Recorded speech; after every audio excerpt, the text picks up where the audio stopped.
君子修身，先正其衣冠，把衣服脱了，换上婢女装啊。还请太守先出去。小娘子，难不成还以我以私？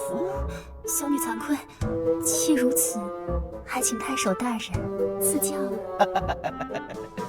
好说，请更衣。哎呀，这衣裳的系带真别致，等奴婢给大人翻个花绳看。好，你等等，让我先拿出个宝贝。呀，什么宝贝呀？这是啊，你一会儿便知道它的厉害了。好的，大人稍等，奴婢就去取火烛。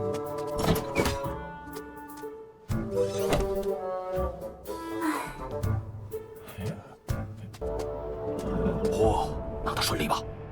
顺利得很。唉，没过几招就交货了。